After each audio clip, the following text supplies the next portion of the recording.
Oke, satu dua tiga, satu dua tiga, satu dua tiga, satu dua tiga. Muka serius? Ya. Satu dua tiga. Oke, tahan. Muka serius. Satu dua tiga. Lagi, lihat sini, Letterman. Satu dua tiga, satu dua tiga. Oke.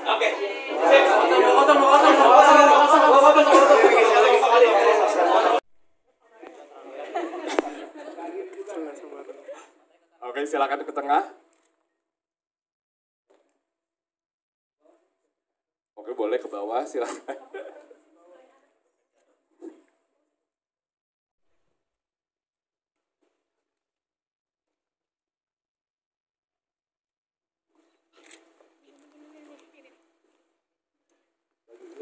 Sosok guru yang seperti yang Abang bilang tadi, yang memang dalam hidupnya, selain di luar profesinya, di dalam hidupnya aja dia juga udah berjuang. Dia harus berjuang untuk melakukan yang terbaik walaupun dihalangi oleh sistem yang sulit gitu. Jadi nggak cuma di bidang profesinya aja, tapi di dalam hidupnya gitu. Dan yang Abang bilang tadi, kita memang ingin mensorot kalau misalnya profesi guru sama sekali kadang tidak mendapatkan fasilitas yang layak ya. Masih banyak sekali guru-guru yang harus berjuang di sekolah-sekolah yang fasilitasnya minim gitu. Jadi Edwin ini salah satu istilahnya apa ya, representasi dari guru-guru Indonesia. Oke, di sini tadi sudah diucapkan juga bahwa di film ini Edwin bukan hanya seorang guru, tetapi juga seseorang yang berjuang dalam sistem yang tidak berpihak kepadanya. Pertanyaannya adalah bagaimana cara seorang Morgan mempersiapkan karakternya untuk berada di posisi tersebut yang sebetulnya jauh sekali dengan Morgan aslinya gitu. Jujur ini bisa dibilang salah satu peran paling berat yang pernah saya kerjakan sepanjang saya berkarir di dunia perfilman. Waktu baca skrip aja, waktu casting sama Abang aja, waktu diceritain sama Abang aja sebelum casting aja udah sedih banget gitu.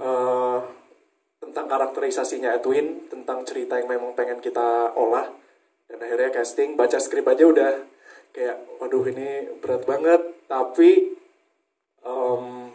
Abang dan seluruh tim Kamensi Pictures tuh sangat meng-create satu tempat space buat kita sebagai aktor, saya sendiri pribadi, untuk istilahnya menjalankan atau berkarya sehingga tidak ada pressure sih. Sebenarnya tidak ada pressure. Jadi tadi saya baru ngobrol sama Mbak Leni tadi, benar-benar walaupun peran terberat yang pernah saya ambil, tapi waktu syuting tuh benar-benar seamless aja. Benar-benar seamless, benar-benar environment working space-nya tuh benar-benar enak. Jadi bisa kasih kami ruang untuk eksplorasi, dan itu benar-benar Abang kasih kepada kami sih, Abang dan tim. Benar-benar kita bisa eksplor, kita bisa kasih yang terbaik untuk karakternya, seperti yang saya lakukan terhadap karakter Edwin itu. Oke. Apakah ada pembagian karakter di sini? Karena kan ada karakter sebagai guru dan juga tujuan utama gitu, yaitu sebagai adik. Apakah di situ ada mungkin perbedaan karakter yang harus dilatih, atau mungkin agak sulit pembagian karakter, gimana Pak? Untuk layer-layernya pasti ada ya, karena seperti yang kalian tahu, biasanya kalau Abang syuting di produksi lain, dan akhirnya saya ngalamin sendiri, kalau Abang tuh suka kasih kita karakter sheet tentang background. Jadi Abang tuh benar-benar make our job tuh easier. Jadi kita benar-benar udah langsung ngolah aja karena udah dapat bahan, dan juga kita istilahnya ini kan kerja kolaborasi ya.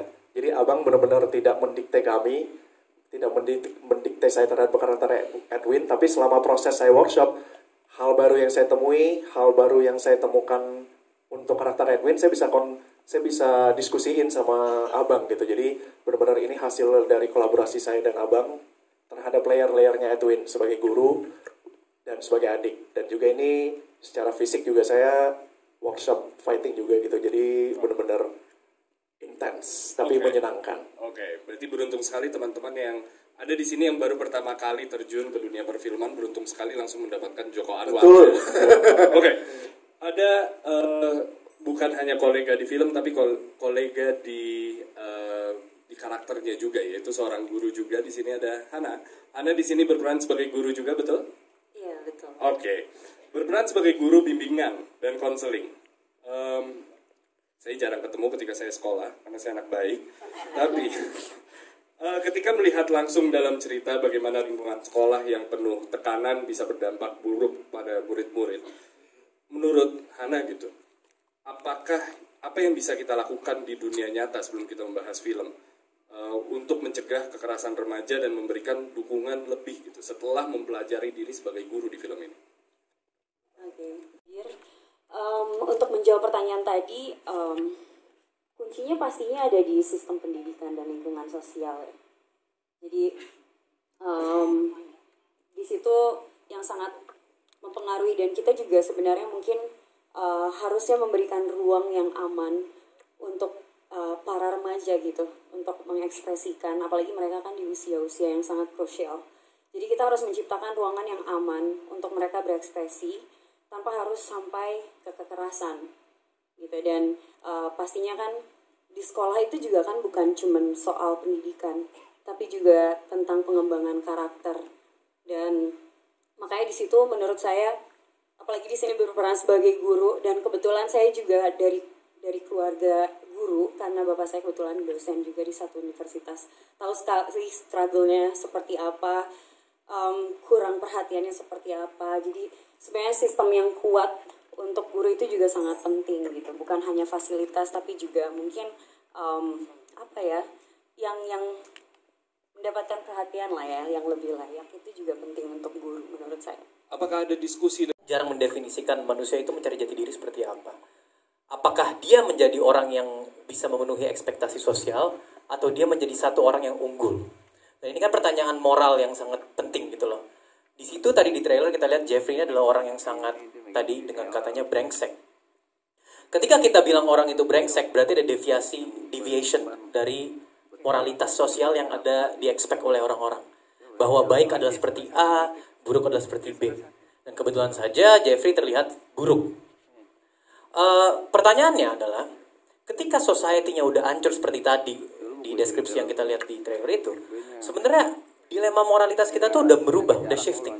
Ini saya mungkin mau kutip ya, bahwa setiap zaman tuh selalu ada yang namanya revolusi moral atau moral revolution. Satu orang yang pernah berdiskusi ini adalah Friedrich Nietzsche. Dia dulu bilang, zaman dulu kala, moralitas itu yang baik atau yang unggul adalah ketika kita berkuasa, atau kita kuat, atau kita hebat. Bukan hanya baik itu berbagi. Cuman adanya slave revolt atau moral revolusi moral, terjadilah kebaikan adalah kita berbagi-bagi, kita berbuat baik terhadap orang, belas kasih, dan lain-lain. Nah, Jeffrey ini tiba-tiba menjadi orang yang ingin unggul, ingin kuat, ingin berkuasa. Sehingga dia didim atau dia dikutuk sebagai orang yang terlihat jahat. Tapi selama kita reading, satu hal yang kita bicarakan dengan Abang Joko itu adalah yang namanya ketika society udah run amok. Ya bang, run amok itu adalah bahasa Inggris. Dan abang beritahu kita fun fact bahwa amok itu adalah kata serapan Inggris dari bahasa Malay atau Indonesia, yang itu mengamuk. Atau kita sekarang taunya gelap mata, mengamuk itu. Run amok itu kan udah crazy. Nah pertanyaannya, ketika society udah run amok, udah mengamuk atau sudah menggila, maka moralitas tersebut tuh udah lumayan meleleh. Yang tadinya, yang baik adalah seperti ini, yang buruk adalah seperti ini. Orang yang dihidupkan oleh moralitas dan tidak punya, oleh society dan tidak punya pilihan untuk memilih moralitas tersendiri, karena dia hidup di society yang sudah rusak, yang sudah hancur, maka anak tersebut akan mendewasakan diri sebagai yang dia lihat. Dan ketika moralitasnya hancur, maka dia sebagai individu pun, as an agent of society, akan juga hancur. Mungkin kebrengsekan Jeffrey ini adalah personifikasi dari kebrengsekan nationwide gitu.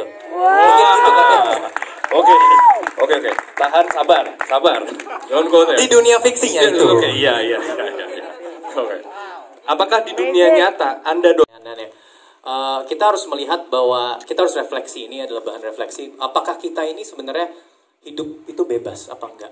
Maksudnya bukan dalam konteks metafisika yang kita ini punya free will atau kita dikutuk semuanya dengan sosial gitu, atau kita hanya harus menghamba menjadi budak moralitas sosial gitu. Nah, di sini masalahnya ada dua. Kalau pertama kita ini adalah orang yang unggul, kita bisa memilih apapun yang kita lakukan, maka pertanyaannya adalah mengapa kita melakukan A, B, dan C? Biasanya kita percaya bahwa A, B, dan C itu ada resultnya. ada tujuannya. Atau ada juga pembelajaran kita dari masa lalu kita. Dibesarkan orang tua seperti itu, atau kita belajar di sekolah seperti itu, atau teman-teman kita seperti itu, maka kita memilih untuk melakukan itu. Itu pilihan pertama. Pilihan kedua adalah kita hanya diperbudak atau dipenjara oleh moralitas sosial, di mana kita tidak bisa melakukan apapun. Yang kita hanya bisa lakukan adalah mengikuti struktur sosial ya. Kita kalau misalnya ngomongin teknis ini kayak Felix Guattari dan segala macam anti-Oedipus itu ada literasinya mungkin. Kalau itu yang terjadi, maka yang salah pun langsung sosial kan. Bahwa kita hanya bisa menganut dan kita hanya bisa mengikuti apa maunya sosial. Dan ketika kita gagal melakukan itu, kita menjadi orang-orang yang dibuang atau orang-orang jahat. Nah, Jeffrey ini di dua kemungkinan tersebut sepertinya menjadi victim dari society yang sudah rusak. Andil besar dari kerusakan Jeffrey, karakter tersebut, atau orang-orang jahat yang kita pikir itu, ada kemungkinan juga bahwa itu besarnya itu yang mengambil andil adalah society-nya. Mungkin dia dulu disakiti, mungkin orang-orang itu moralitas seperti itu, sehingga dia ingin mencoba unggul dari orang-orang lain. Dan ketika kita mencoba unggul dari society yang udah mulai rusak, kita menjadi orang yang sangat jahat. Jadi sebenarnya untuk menyalahkan society pun juga agak susah gitu loh. Ya. Tapi untuk tidak menyalahkan society itu hampir tidak mungkin. Mungkin itu adalah jawaban yang lumayan diplomatis sekali. Luar biasa. Tepuk tangan teman-teman. Maaf lama ya, takutnya tidak apa-apa. Salah ngomong. Akan menjadi doorstop yang lumayan. Oke, selamat siang teman-teman semua. Siang. Yang aku rasain dari karakter Kristo ini kayaknya salah satu karakter yang paling kompleks deh yang pernah aku peranin gitu ya. Karena kalau mungkin biasanya aku dapat karakter tuh anak remaja yang mungkin moralnya itu lebih terang, terus kalau ada konflik-konflik tuh biasanya lebih personal. Tapi yang aku rasain di Kristo ini, dia itu ada di lingkungan yang sangat brutal. Dia itu harus buat keputusan-keputusan sulit setiap harinya cuma untuk bertahan hidup.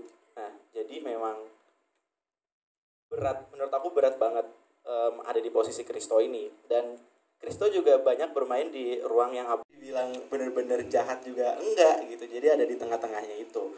Makanya itu yang membuat aku tertantang banget buat mencoba berperan menjadi Kristo ini. Dan tapi sejauh ini prosesnya sangat menyenangkan, sangat menyenangkan. Oke, kita lanjut ke Fatih Undro. Saya grogi belum apa jawabannya. Silakan. Jadi ini ada di line 2. Oke. Pertanyaannya dari trailer kita tidak bisa melihat segitu dalam. Cuman adakah adegan tertentu yang menurut Anda gitu paling berat atau emosional? Karena di sini juga tadi sudah dijelaskan bahwa banyak sekali karakter-karakter yang perannya sangat dalam gitu. Silakan. Terima kasih Mas. Terima kasih teman-teman media semua sudah hadir hari ini. Menjawab pertanyaannya, Rangga itu di film nanti akan ada di titik terendah dalam hidupnya, di mana dia udah kehilangan semuanya gitu. Pada saat proses itu banyak diskusi sama Om Joko, itu gimana sih? Bang Joko, gimana dia menghadapi perasaan yang besar sekali gitu pada saat itu. Terus dari diskusi-diskusi tersebut, if I may, boleh dijelaskan kembali untuk teman-teman media peran seorang intimacy coordinator dan fungsinya sedalam apa, silakan. Oke, jadi teman-teman, intimacy coordinator itu adalah bagian dari kru sebuah produksi yang bertugas untuk memastikan bahwa para pemain film dalam adegan-adegan yang melibatkan intimacy, yang termasuk intimacy tentunya Tadi apa Dew? Kamu dulu jawab. Kekerasan dalam remaja ya Kak? Betul, kekerasan dalam remaja. What do you guys learn? Apa yang dipelajari dari film ini?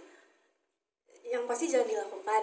Pertama, soalnya di sini kayaknya banyak banget adegan yang udah jelas jangan dicontoh.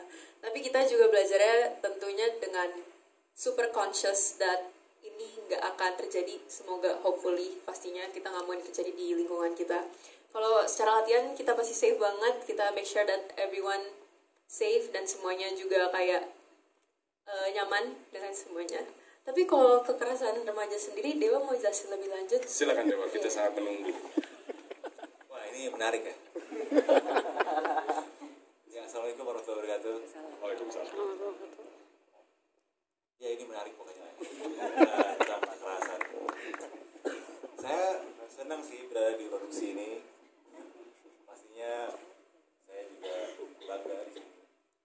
merasa earn it. Sorry.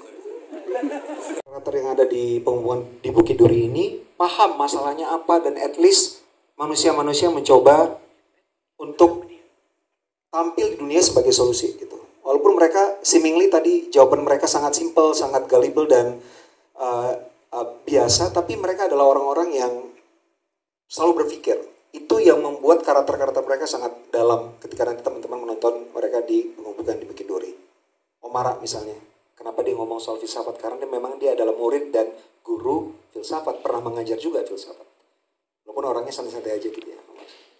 Tapi inilah a collection of, menurut saya, para pemain yang paling bersinar di Indonesia pada saat ini, dan saya juga sangat beruntung didukung oleh para kru yang bukan cuman secara ekspertis luar biasa bisa berkontribusi membangun dunia film ini, tapi mereka juga sangat paham dan aware dengan isu yang ingin kita tampilkan di film ini.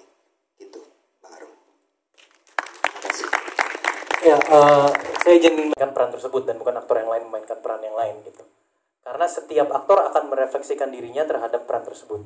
Tapi apakah itu berarti aku memiliki tendensi untuk membunuh, membacok orang?